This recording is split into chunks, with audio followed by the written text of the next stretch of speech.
तरह कांप रहे थे। वो दर्द से चिल्लाना चाह रही थी पर उसके मुंह से आवाज तक नहीं निकल रही थी। देखने पर पता चला कि उसके मुंह को किसी ने बेदर्दी से सी रखा था। जिस्म पे बेतहाशा बड़े बड़े जख्म थे जिसे 2 लोग सी रहे थे। इसलिए नहीं कि उसे इलाज की जरूरत थी, बल्कि ये भी उनका टॉर्चर करने का एक तरीका था। एक उस बेचारी लड़की के जख्मों को सीता तो दूसरा उन्हें टांगों को काट कर बार बार उन्हीं जख्मों में सुई चुभोता और इस तरीके से उस लड़की को बार बार दर्द दिया जाता। अब सीन कट होकर हमें साल 1609 का वक्त दिखाया जाता है। इस वक्त किंगडम ऑफ हंगरी के ऊपर एलिजाबेथ पेट्री का राज है, यानी एक औरत का। उसकी खूबसूरती, बहादुरी, सहानत और किस्मत के चर्चे पूरे किंगडम में थे। सभी लड़कियां उसे अपना रोल मॉडल माना करती थी। जिस किसी को भी वो अपने कैसल में काम करने के लिए सिलेक्ट करती और लड़कियों को भी बहुत किस्मत वाला माना जाता था। इसी तरह आज इस कैसल में आई है लेडी मार्गरेट नाम की एक लड़की,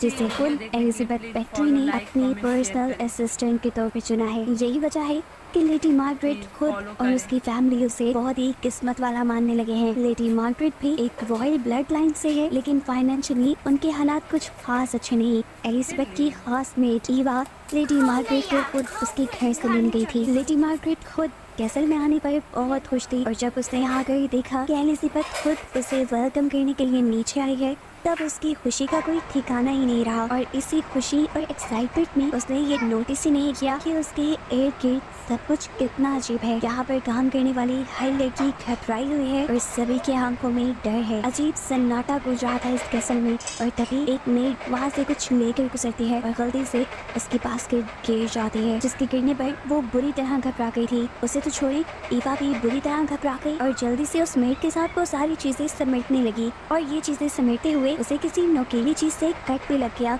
है। यहाँ पर खुद एलिजाबेथ लेडी मार्गरेट का हाथ पकड़कर उसे कैसल के अंदर ले आती है। मार्गरेट को अभी तक शौक से बाहर नहीं निकली थी कि जिस क्वीन एलिजाबेथ की उसने कहानियाँ सुनी थी, आज वो उसके सामने है और उसे किसी खास मेहमान की तरह ट्रीट कर रही है। हालांकि वो तो एक सेक्रेटरी, एक नौकर के तौर पे यहाँ आई है। क्वीन एलिजाबेथ मार्गरेट को इस कैसल की कहानी भी सुनाती है जो कि उन्हें उनके हस्बैंड ने गिफ्ट किया था। क्वीन एलिजाबेथ की जब शादी हुई तब वो सिर्फ 11 साल की थी और बेतहाशा खूबसूरत थी, जबकि किंग हंगरी के यानी इस पूरे इलाके के सबसे बहादुर नाइट यानी सबसे बहादुर जंगजू थे और इसी वजह से उनकी जोड़ी की मिसालें दी जाती थी। लेकिन फिर पता नहीं किसकी उनको नजर लग गई और किंग किसी बीमारी की वजह से इस दुनिया से चल बसे। ये बात कहते हुए क्वीन एलिजाबेथ काफी इमोशनल हो गई थी, इसीलिए ईवा मार्गरेट को उसके रूम में ले आती है। ये रूम काफी बड़ा, काफी आलीशान था, जहाँ पर वो ईवा से काफी बातें करने की कोशिश करती है। लेकिन अजीब बात थी,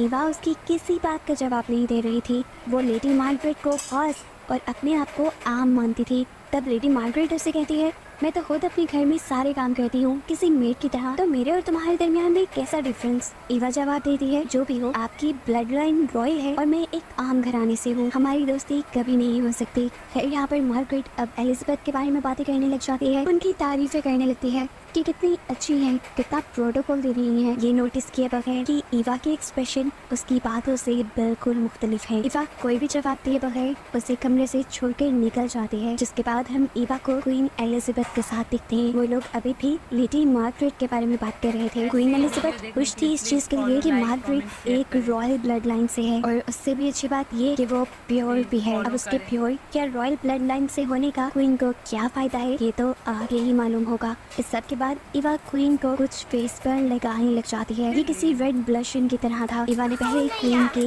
एक गाल पर ये ब्लशन लगाया और दूसरे गाल पर लगाने से पहले वो डर गई क्योंकि उसका प्रोडक्ट खत्म हो चुका था। ईवा डरते हुए जब क्वीन को ये बताती है कि उनका प्रोडक्ट खत्म हो गया है, तो क्वीन गुस्से से पागल हो जाती है और गुस्से पे कंट्रोल करते हुए ईवा से सिर्फ इतनी ही बात कहती है कि तुम जानती हो इस चीज का खत्म होना मुझे बिल्कुल पसंद नहीं और इसकी सप्लाई तुम्हारी जिम्मेदारी है। अब क्वीन कुछ और गलत न कर दे, ईवा डरते हुए अपने हाथ पे लगा हुआ ऐसी वीडियो देखने के लिए please follow, like, comment, share करें। ब्रश पे लगाकर क्वीन के फेस पे लगाने लगती है, जिससे हमें रिवील हुआ कि उस जार के अंदर भी जो रेड कलर का लिक्विड क्रीम था वो भी ब्लड ही था और क्वीन अपने फेस पे ब्लड लगवा रही थी।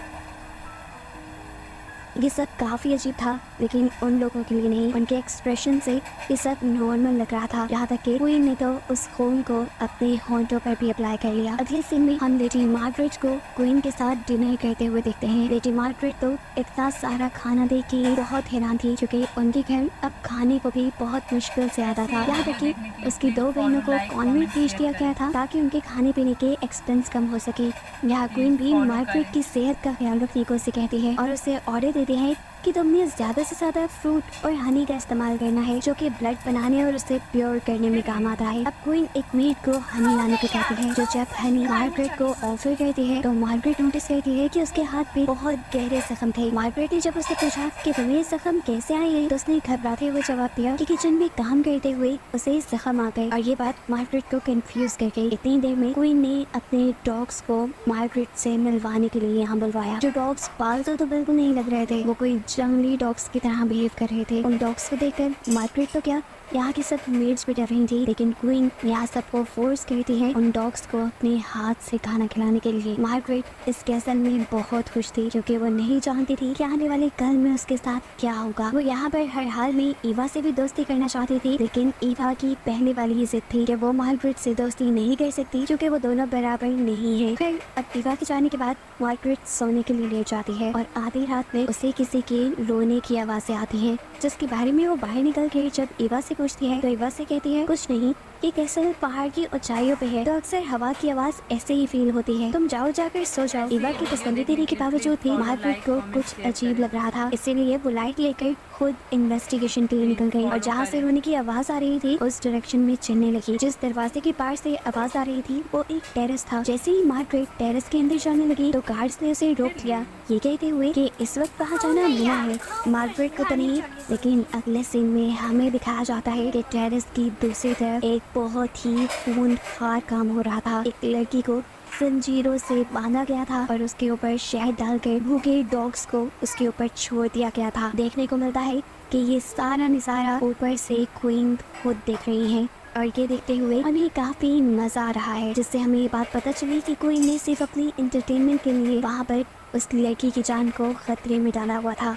और ये क्वीन ने पहली मर्तबा नहीं किया था, बल्कि इस कैसल में पहले भी ऐसा बहुत कुछ होता रहा है। जैसे हमने मूवी के पहले सीन में भी देखा कि एक लड़की को एक टेबल से बांधकर टॉर्चर किया जा रहा था और इस टॉर्चर को देख देख कर क्वीन बहुत ज्यादा खुश हुआ करती थी और इस लड़की के जख्मों को बार बार जो सी रहा था और काट रहा था वो कोई और नहीं बल्कि खुद क्वीन एलिजाबेथ और उनकी खास मेट ईवा थी। और इस चीज से हम ये भी अंदाजा लगा सकते हैं कि क्वीन एलिजाबेथ के हर ऐसे जुर्म में ईवा बराबर का साथ देती है और इन सारी चीजों से साफ यही लग रहा है कि ये लोग मार्गरेट को भी ऐसे ही किसी घिनौने मकसद के लिए यहाँ लाए हैं। मार्गरेट तो इस बात से बिल्कुल अनजान है और वो अब ईवा को अपना दोस्त मानने लगी है। वो ईवा के हाथ पे जब जख्म दिखती है तो फौरन उसके इलाज में लग जाती है, लेकिन फिर उसने देखा कि ईवा के हाथ पे एक नहीं बल्कि कई ज्यादा जख्म थे, जिनमें से कुछ तो सेप्टिक भी हो चुके थे, यानी उन जख्मों में इन्फेक्शन हो गई थी जिसका इलाज लेडी मार्गरेट को नहीं पता था। इसलिए वो ईवा से कहती है तुम डॉक्टर के पास जाओ ना। ईवा कोई जवाब नहीं देती क्योंकि वो जानती थी कभी भी क्वीन एलिजाबेथ उसे डॉक्टर के पास जाने की परमिशन नहीं देंगी। लेकिन मार्गरेट,